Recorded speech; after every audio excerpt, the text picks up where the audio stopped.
Bonsoir Émilie. La traversée des apparences, c'est par ces mots que vous débutez votre édito sur cette nouvelle saison de Tout l'art du cinéma. C'est sous ce signe qu'elle a été composée?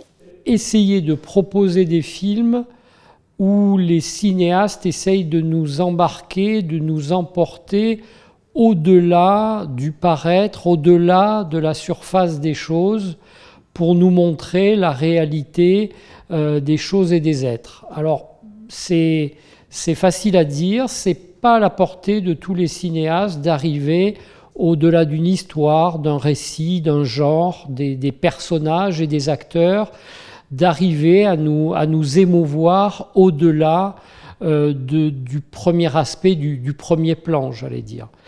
Voilà, c'est le regard des cinéastes sur notre société et sous différentes époques. Ça sera le fil rouge de cette saison. C'est ça. Et puis essayer effectivement d'aller au-delà des choses que le cinéma a certes un pouvoir de divertissement, d'information, mais il est capable de faire plus, de faire mieux et de toucher à des vérités essentielles. Il faut savoir aller les chercher. Abbas Kiarostami, Alain Resnais, Jean-Pierre Mocky, John Carpenter seront donc à l'honneur de cette nouvelle saison, Vincent Vatrican? Effectivement, rien ne peut a priori rassembler Close-up d'Abbas Kiarostami et Le village des damnés de John Carpenter.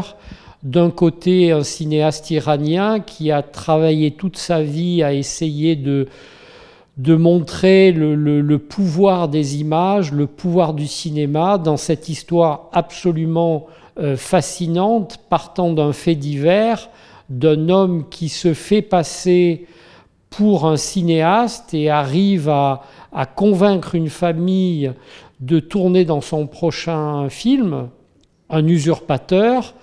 Abbas Kiarostami, le cinéaste, apprend ce fait divers par les journaux et décide de filmer le procès de cet individu. Il en a l'autorisation et pour raconter ce que lui n'a pas vu, il va donc filmer comment cet imposteur est arrivé à ses fins tout en filmant de manière documentaire le procès. Et effectivement, c'est une mise en abîme vertigineuse du cinéma. Vincent Vatrican, comment on arrive à élaborer une telle programmation tout en restant fidèle au fil rouge que vous vous êtes fixé?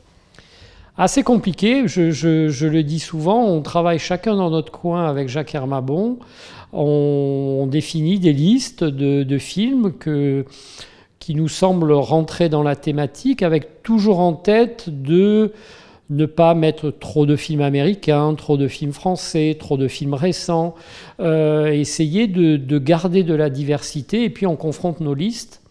Il y a des films qui se retrouvent immédiatement sur chacune des listes. Close-up, qu'on a évoqué, en fait partie. Blow-up, le film d'Antonioni, en fait également partie.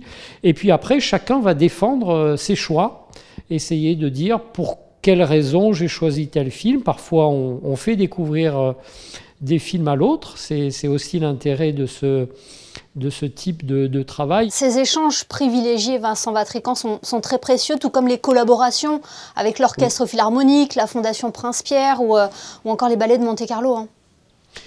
Oui, on est ravis chaque année de pouvoir reconduire ces partenariats avec différentes institutions culturelles. On peut citer évidemment aussi le Théâtre Princesse Grace, puisque vous évoquiez Mélo d'Alain Resnais, qui est un film magistral que Resnais tourne à partir de la pièce de Bernstein.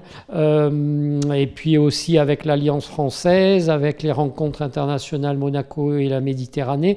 Et puis le Monte-Carlo Jazz Festival qui s'installe, c'est la 3e année, comme un rendez-vous désormais incontournable. On propose cette année Ascenseur pour l'échafaud, ce film policier tourné par Louis Malle avec Jeanne Moreau, une musique envoûtante, déchirante et voilà, qui contribue à la beauté de ce film qui sera présenté dans l'écrin de la salle Garnier. Et on rappelle que l'ensemble de la programmation de tout l'art du cinéma est à retrouver sur le site internet de l'Institut audiovisuel de Monaco. Merci beaucoup Vincent Vatrican d'avoir été notre invité ce soir.